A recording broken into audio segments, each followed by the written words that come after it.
So, what else? Tingnan pa natin. Yeah. So, pagdating naman sa relationship, yes, pagdating naman sa relationship, guys, na pang pamilya, pang jowa, romantic relationship, nakikita naman natin na super ganda naman, super harmonious naman yung relationship nyo, mga kapiksi, sa pamilya nyo, tsaka sa partner or specific person nyo. So, this is abundance of love and happiness.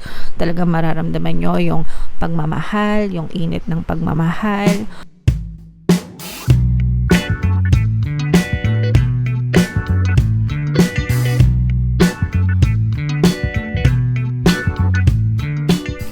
Hello guys, hello Gemini, welcome back to Pinay Pixie Tarot. Ang pamagat ng episode natin for tonight is Full Moon Kapalaran para ngayong September to October para sa Gemini, Sun, Moon, Rising, Sign, and Venus. Yung full moon natin ngayong September, guys, ay sa September 17, tapos yung next na full moon naman natin ay sa October 17, mga kapiksi. So, ang reading na to ay para sa period na yan. And ang pangalan ng ating full moon, guys, ay Harvest Moon, no? And ano din tayo, guys? Tawag dito, Super Moon, no? Super Moon din ang ating full moon ngayong buwan. Kaya mapapansin nyo na talagang malaking-malaki yung buwan sa langit, mga kapiksi. And ito yung ating full moon message, guys. Sobrang ganda nito. Conclusions are within reach, mga kapiksi. So, full moon eclipse itong ating nabunot na card. Ibig sabihin nito, guys, yung conclusion. Kumbaga, if merong mga nangyayari sa buhay nyo, parang nandun na kayo sa climax, no? And nagkakaroon na kayo ng conclusion, naiintindihan nyo na as to why things are happening, and nakikita nyo na yung mga lessons na kaakibat ng mga pangyayari na yon sa inyong buhay. So, nagkakaroon na kayo ng conclusion, mga kapiksi. For some of you, maaaring nagkakaroon na rin ng solusyon yung mga problema nyo sa buhay, nalalagpasan nyo na, ganyan, and mas maaaring maging mas mapanatag na yung inyong pamumuhay, mga kapiksi. Okay? Attune to the moon, guys. That which is meant for me will not pass me by. Kung para sa'yo talaga, guys, diba? Kaya nga nila sinasabi yun, mga kapiksi. And hindi siya lalampas sa'yo, no? Pwedeng bumalik siya ng paulit-ulit hanggang sa talagang dumating yung time na hindi mo siya mapalampas. Maklaim mo siya, no? Kaya nga dun sa comment section, diba, palagi ko kayong pinapamind, pinapaklaim ko sa inyo paulit-ulit hanggang sa tumama talaga kayo. Makuha nyo talaga yung jackpot ng mga minamind nyo, mga kapiksi. Ibig sabihin, talagang masalo nyo, no, yung mga blessings na yon, mga kapiksi. Okay? Additional meanings for this card, guys. Doors which Islam shut now will not reopen. Ibig sabihin, kapag ka lumipas pa ito, mga kapiksi, pwede nang hindi siya magbukas ulit. Kaya make sure na if you're praying, kapag may pinagpapanata kayo, kapag may hinihiling kayo, make sure na talagang attention nyo, no, nandun, nakafocus, you look for signs, anytime ready kayo to take action, kasi kapag na-miss nyo yan, di ba, baka hindi na bumalik yung opportunity. So, dapat marunong kayong umaksyon kapag sinagot na yung mga dinadasal nyo, guys. It's time for you to get back on track. Gising-gising, guys, no? Sometimes kapag dumadating yung mga problema sa buhay natin, di ba, syempre hindi natin maiiwasan maging emo, maging emosyonal, mukmok dito, mukmok doon, iyak dito, iyak doon, guys, di ba? I'm sure maraming makaka-resonate. Pero dapat merong hangganan, no? Kumbaga, it's okay na ma-feel yun dahil tao tayo, may mga emosyon tayo, natural, iiyak tayo. Nanonood nga lang tayo ng drama, naiiyak na tayo, diba? Paano pa kaya kung mangyari sa totoong buhay? That's fine. Ang ibig lang sabihin natin is kailangan marunong din kayong tumayo sa sarili nyong paa. Kailangan alam nyo kung kailan nyo sasabihin sa sarili nyo na tama na, you've had enough, tama na, bumangon ka na, magising ka na, okay? Para hindi na masayang palalo yung mga oras mo or panahon mo. Forgiveness will set you free of karma. Forgiveness talaga, guys, no, yung nakawala sa mga karmic debts natin and kawang gawa. So, make sure, guys, na matuto kayong magpatawad or marunong kayong humingi ng tawad. And kailangan marunong din kayong magkawang-gawa para matabunan yung mga or mabayaran yung mga karmic debts nyo, kasi sometimes may mga karmic debts pala tayo, utang na karma, na hindi natin nare-realize na may mga ganun pala tayo. Okay? So syempre kawang-gawa yung solution dyan. Meditation is being recommended right now. Pag nagme-meditate kayo guys, gumagaan yung isip nyo, gumagaan yung pakiramdam nyo. So make sure na mag-meditate kayo kahit once a day lang mga kapiksi, or I don't know, twice a week, whatever. Pag may time kayo, meron tayong Tagalog guided meditation sa mga hindi marunong mag-meditate. Scroll lang kayo sa homepage natin sa bandang baba. May kita nyo doon yung Tagalog guided meditation, pampawala ng stress and anxiety. Seed control and let events unfold. So, hindi natin makokontrol yung mga nangyayari sa buhay natin. Ang makokontrol lang natin is how we perceive things, paano natin nakikita yung mga bagay-bagay, and paano natin binibigyan ng kahulugan yung mga bagay na yun sa buhay natin, guys. Okay? So, comment down below if feeling nyo naka-resonate kayo dyan sa mga messages na yan, and if naintindihan nyo, guys. Okay? So, tingnan natin yung ganap sa inyo ngayong full moon season. Shuffle ko to guys. Habang sinashuffle ko to, panoorin nyo muna yung video natin regarding sa ating paano mag-manifest ng abundance video course. Kapiksi, sawa ka na ba sa mga struggles at hirap sa buhay mo? Masipag ka ba at masikap sa buhay ngunit hindi ka pa rin umaasenso? Ilang beses ka na bang nag-attempt mag-negosyo at mag-invest pero palagi ka pa rin nalulugi?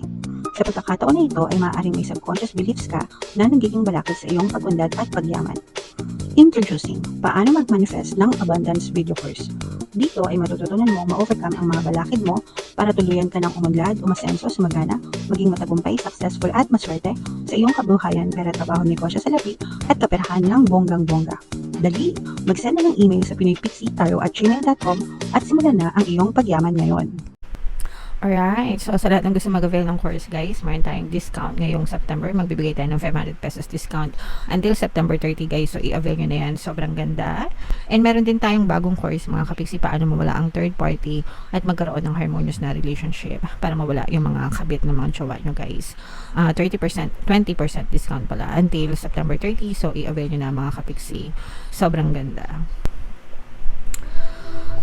Gemini guys, kaya I represent ng Queen of Swords. Ito yung ating moon energy. Meron ditong presence ng fire element, Aries, Leo, Sagittarius. For some of you, maaaring may fire element kayo sa inyong natal chart, or you may be dealing with a fire sign. Ito mga kapiksi, parang merong parang merong betrayal. Hindi naman betrayal, trust issue. More on trust issue. Parang meron kayong isang tao na hindi mapagkakatiwalaan sa buhay nyo. Parang meron kayong trust issue sa kanya, ganyan. Pwedeng na-betray din kayo in the past itong person na to, or meron kayong conflict na unresolved mga kapiksi, kaya parang hindi na kayo naniniwala dito sa person na to. This is more on money guys, no? So parang baka nautangan kayo nito dati, tapos hindi kayo binayaran, ganyan. Kaya parang nahihirapan na kayong pagkatiwalaan itong person na to.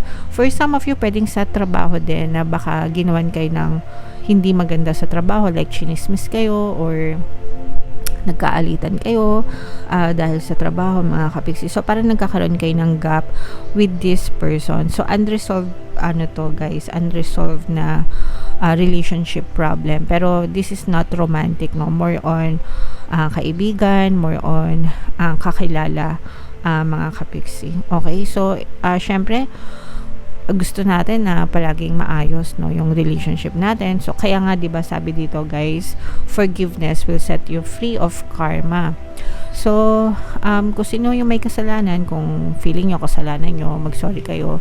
Kung sila naman yung may kasalanan at ayaw nilang mag-sorry, patawarin nyo pa rin guys, kasi kayo pa rin yung makikinabang kapag nag-forgive kayo mga kapiksi, no? It will set you free of karma, and at the same time mawawala yung mga negative emotions nyo na hindi nyo naman deserve na makaramdam ng mga negative emotions. Kasi yung mga negative emotions, nagsisilbing balakid siya sa buhay nyo.